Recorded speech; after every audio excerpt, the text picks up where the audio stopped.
ZTO, c'est chaque semaine un témoignage ou un enseignement, celui d'un témoin, d'un laïc ou d'un religieux, d'une personne qui s'est engagée avec passion à suivre le Christ, une personne qui apporte un message, qui répond à ceux qui traversent les épreuves, ceux qui souffrent, ceux qui doutent de Dieu ou du vide, ceux qui cherchent la vérité, la sagesse et l'amour, dans les religions et les sagesses. Bref, c'est chacun d'entre nous, chrétiens ou athées, ou d'une autre religion, qui ignorons si souvent que l'amour absolu et divin existe, qu'il est très proche, qu'il est incarné en la personne du Christ, celui qui est à la fois Dieu et homme, celui qui est au cœur de notre cœur, qui nous connaît mieux que nous-mêmes et qui nous attend tout le temps.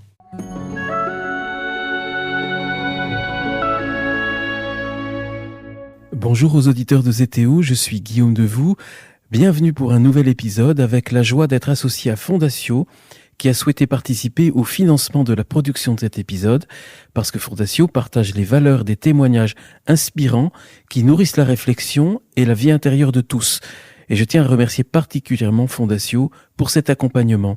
Fondatio, c'est une association dont le but est justement d'atteindre la transformation du monde à travers la transformation de soi et la consolidation de l'homme intérieur par la vie spirituelle.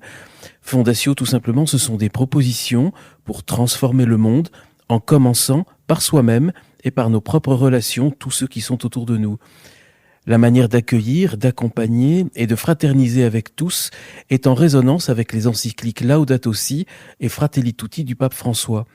Fondatio a à cœur d'accompagner notamment la jeunesse en proposant des espaces où les jeunes peuvent se construire humainement, développer des relations vraies et trouver leur vocation pour construire un monde plus juste et plus humain. Alors cette année, en juillet, Fondatio organise les camps Réussir sa vie, qui accueilleront les 14-18 ans dans les Alpes, et en août, le forum Acteurs, qui rassemblera près d'Angers des 18-30 ans en quête de sens et désireux d'être acteurs de changement.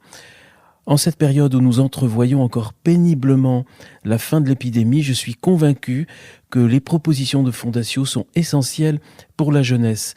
Et je vous propose de retrouver tous les rendez-vous de Fondatio sur fondatio.fr ou sur le descriptif qui accompagne cet épisode.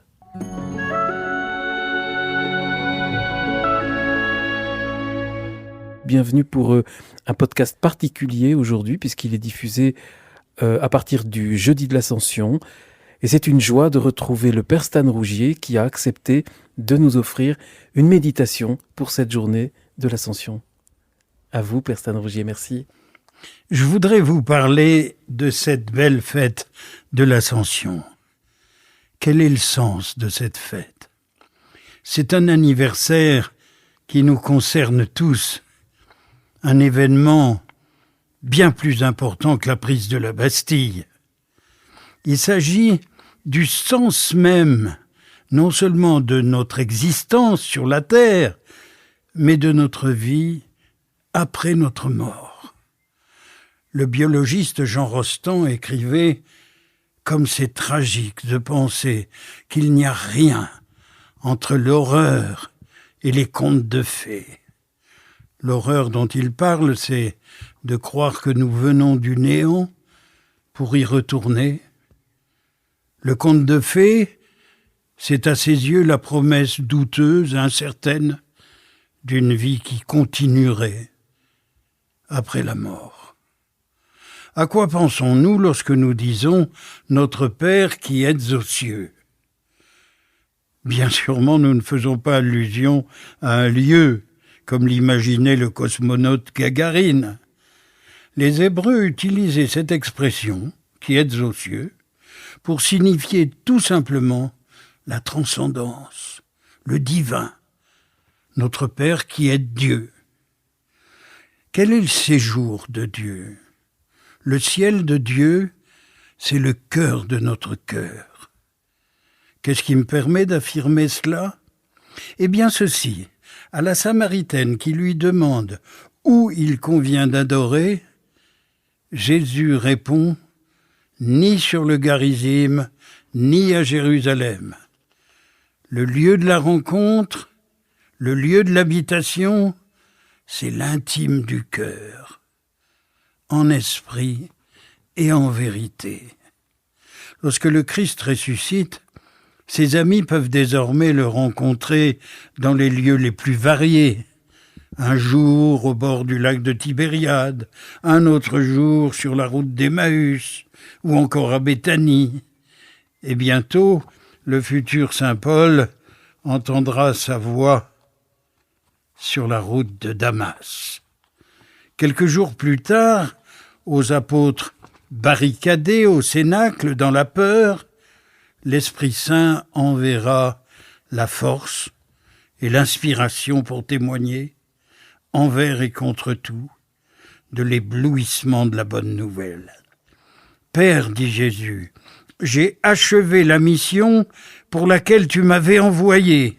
J'ai révélé ton nom. » Nous pourrions traduire « J'ai fait connaître ton vrai visage. J'ai fait savoir qui tu es. » Un Dieu débordant de tendresse et de miséricorde. Dieu aurait pu être un tyran à l'image de Zeus ou de Jupiter. Jésus nous présente 3 libertés qui, par leur amour mutuel, ne font qu'un seul Dieu. Le Père est la source, l'origine, le Fils est le visage humain, le souffle est l'intériorité et la protection. La fête de l'Ascension est celle d'un Dieu Trinité.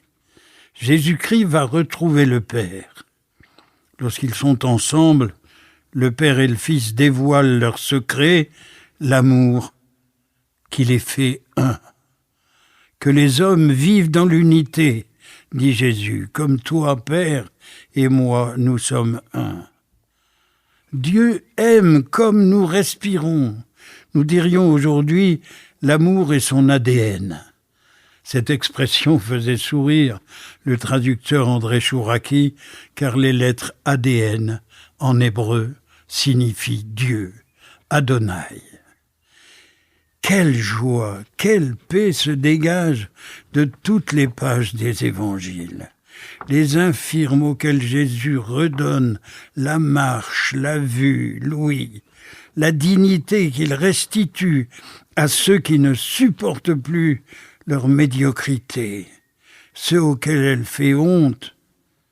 Je pense à la prostituée chez Simon, au publicain de Jéricho, à la femme adultère. Chaque jour, Jésus apporte des réponses aux plus grandes énigmes. D'où venons-nous? Qui sommes-nous? Où allons-nous? Les 3 questions que Gauguin avait posées sur une de ses toiles, représentant le paradis terrestre.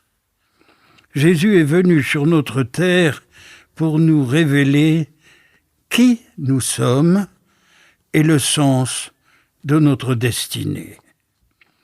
Tous ceux qui ont connu dans leur chair le passage de l'athéisme à la foi savent qu'ils sont passés en même temps de la tristesse à la joie. L'enfant prodigue n'a pour toute réprimande à son retour qu'un baiser de son père et une grande fête pour célébrer son retour à la vie. « I have a dream », nous confie Jésus. Avec les béatitudes, il nous offre les plans de ce rêve d'un monde nouveau. Mais il compte sur nous pour lui donner corps, pour le faire exister. Après l'ascension, des anges informent les apôtres. Un de mes amis, jeune novice jésuite à l'époque, avait composé une chanson évoquant cette page de l'Évangile. « Homme de Galilée, pourquoi lever la tête? Homme de Galilée, pourquoi fixer le ciel? Homme de Galilée, va rejoindre la fête. Homme de Galilée, récolte ton miel. » Pourquoi lever la tête, en effet? Le Christ n'est pas dans les nuages. Il est dans les rencontres. Il est dans les travaux des champs. Il est à la pêche sur le lac. Jésus est parti, dit Paul, afin de remplir toutes choses. Il sera désormais présent en chacun de ceux qu'il aime, en chacun de nous qui voulons le faire connaître. Il sera présent dans les propos d'Étienne qui doit répondre devant ses juges. Il sera présent dans la bouche des martyrs, interrogés sur leur foi, Saint Ignace, Jeanne d'Arc, les moines de Tibérine et tant d'autres.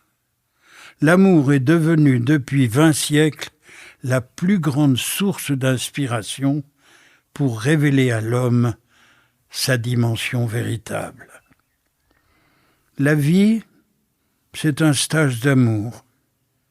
Aime et tu comprendras, a résumé saint Augustin. Et Antoine de Saint-Exupéry a repris la même phrase avec d'autres mots. On ne voit bien qu'avec le cœur. La face du monde est changée. Une évolution inéluctable a saisi l'humanité. La justice et la dignité de l'homme prennent désormais toute leur place. La liberté, l'égalité, la fraternité s'inscrivent sur l'horizon. Nous n'avons pas reçu l'Évangile pour l'envelopper dans un apron de sacristie, s'exclamait avec vigueur aux Philippines le cardinal Sine, après avoir fait descendre dans la rue plus d'1 million de chrétiens pour rester en prière et chanter des cantiques face aux armées du dictateur Marcos. En 3 années à peine, tout au long des 4 évangiles, nous voyons Jésus offrir à l'humanité la véritable signification de l'existence. L'homme est fait pour découvrir l'urgence d'aimer, l'absolu de l'amour. Jésus a magnifié la vie en ce monde comme personne avant lui, ni après lui. Il a donné à chaque être humain la dignité la plus souveraine. Le prêtre et savant Teilhard de Chardin n'a cessé de montrer la fécondité de cette fête de l'Ascension. À son sujet, il écrivait « Jésus a été élevé au-dessus des cieux pour souffrir de toutes nos peines et offrir la bonne nouvelle au plus grand nombre. Le cadeau de la vie sera dépouillé de ses scories et il ne nous sera pas retiré. » Thérèse de Lisieux, quelques jours avant sa mort, voulant consoler un de ses amis de ce départ, lui écrivait « Je ne vous parlerai plus bientôt avec les mots fatigants de la terre, mais avec ceux du ciel. » Peut-être pourrions-nous entendre ces mots quand un proche nous quitte pour sa maison d'éternité. Jésus est en permanence disponible dans la communauté qu'il a fondée. Il instruit, il relève, il recherche les égarés, il pardonne aux coupables, il intercède, il rend leur dignité à ceux et celles qui l'ont perdue.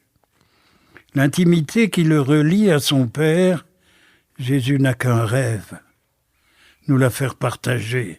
« Si vous m'aimiez, dit-il, vous vous réjouiriez de ce que je retourne chez mon Père. » Le secret qui place Jésus-Christ au-dessus des plus grands hommes de l'histoire, c'est de dévoiler la transcendance de l'amour. La grandeur de Dieu ne se trouve pas dans le fracas des éclairs du Sinaï. Elle se trouve dans l'humble inclinaison de Jésus, lavant les pieds poussiéreux de ses amis avant le repas de la Pâque. Marguerite Yourcenar a remarquablement saisi cette réalité-là lorsqu'elle écrit dans l'œuvre au noir « Comment l'avons-nous vu lorsqu'il est venu sur notre terre ? Comme un vagabond qui n'avait pas une pierre sur laquelle reposer sa tête ? Comme un pendu à la croisée des chemins ? Combien de malheureux qu'indigne sa toute-puissance accourraient vers lui si on leur demandait de venir en aide à la toute faiblesse de Dieu. Jésus est reparti au ciel. Nous ne pouvons le suivre que sur les traces qu'il a laissées dans les 4 évangiles. Saint Paul est le chantre de l'Esprit Saint. Il le montre présent dans les signes de son passage. La tendresse, la joie, la paix, la patience, la serviabilité, la bonté, la confiance, la douceur, la maîtrise de soi.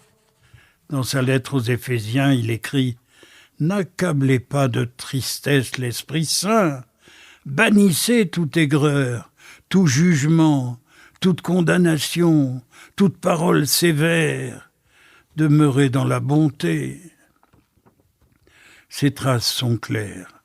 L'Esprit Saint nous est proposé pour mieux les comprendre et mieux les traduire dans le quotidien.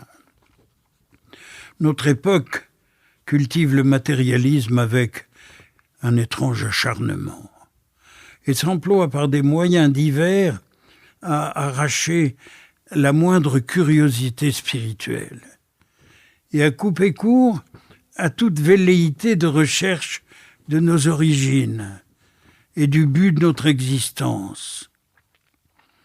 Il n'y a qu'un seul problème de par le monde, disait Saint-Exupéry, rendre aux hommes une signification spirituelle, des inquiétudes spirituelles, faire pleuvoir sur eux quelque chose qui ressemble à un chant grégorien. On ne peut plus vivre de frigidaire, de politique, de bilan, de mots croisés. On ne peut plus. On ne peut plus vivre sans poésie, sans couleur ni amour. Et André Malraux ajoute « À quoi sert d'aller dans la lune si c'est pour s'y suicider ?» Le sens de l'ascension, c'est notre aventure, c'est notre mission. Greffer l'histoire des hommes sur le projet de Dieu. Voici pour terminer quelques propos de saint Paul adressés aux convertis d'Éphèse. Jésus est l'image du Dieu invisible, le premier-né de toute la création. C'est en lui qu'ont été créées toutes choses. Il est la tête du corps, il est le principe, il est le premier-né d'entre les morts. Dieu s'est plu à faire habiter en lui toute la plénitude, et par lui à réconcilier tous les êtres. Le sens et la fin ultime de la création sont de ramener toutes choses sous un seul magistère, une seule clé de voûte, Jésus-Christ. Merci infiniment, Père Stan Rougier. J'aimerais oser vous rajouter une question, je peux ? Quelle est pour vous la dimension de cette fête de l'Ascension cette année 2021 ? Une année où on est un petit peu plus inquiet peut-être que d'habitude, avec la pandémie, les tensions, il y a même la tribune des généraux, il y a beaucoup de choses un peu inhabituelles et des signaux inquiétants dans le monde dans lequel nous sommes. De vous se dégage toujours une force, une sérénité, une joie étonnante. Moi, je constate que dans la Bible, chaque fois qu'il y a un événement catastrophique qui se produit, il y a comme une résurrection formidable. Je pense à l'histoire de Joseph, qui a été humilié comme jamais être humain ne l'a été. On l'a condamné pour un crime qu'il n'a pas commis. Il a fait plus de 10 ans de prison, dans une prison sordide de l'Égypte de cette époque-là. Et voilà que, grâce à sa prière, un miracle va se produire. Des co-détenus vont parler de lui au Pharaon. Il va décrypter un rêve de Pharaon, sauver l'Égypte de la famine, sauver les peuples environnants, Et lorsque ses frères viendront, parce qu'ils ont faim, parce qu'on meurt de faim dans leur pays, donc ils viennent en Égypte. Ils ne savent pas que leur frère est encore vivant, ils le croient mort. Et c'est Joseph qui les reçoit et qui leur dit « Ne pleurez pas, c'était un mal pour un bien ». Je crois que si nous pouvons, à partir de toutes les épreuves qui nous tombent dessus, et on pourrait dire que chaque existence connaît ce genre de chemin. La vie n'est pas un long fleuve tranquille, c'est plutôt garni d'épreuves, et celle-ci en est une parmi d'autres. Moi, lorsque j'étais enfant, l'épreuve était l'occupation de la France par les armées du monde nazi. C'était horrible. J'ai reçu à l'âge de 11 ans une gifle d'un soldat allemand qui m'a roulé par terre et je me disais « je vais être fusillé dans 5 minutes ». C'était pas drôle. Mais il y a un sursaut qui se produit chez ceux qui ont cette envie de vivre. Et voilà que la vie est plus grande que cette pression du malheur. Et qu'on est tout heureux après, on se dit « mais pourquoi ai-je connu la désespérance alors que Dieu est amour, alors que Dieu m'aime à la folie ?» Donc il y aura des meilleurs jours? Mais ils sont déjà là, les meilleurs jours. Ils sont déjà là dans le cœur de multitudes qui sont en train de découvrir que le monde n'était pas ce qu'ils imaginaient. Je suis convaincu aujourd'hui des personnes qui recherchent le sens de leur destinée et pour qui la fête de l'Ascension sera justement un des moments de cette fête. Père Stan Rougier, encore une dernière petite question si vous me permettez.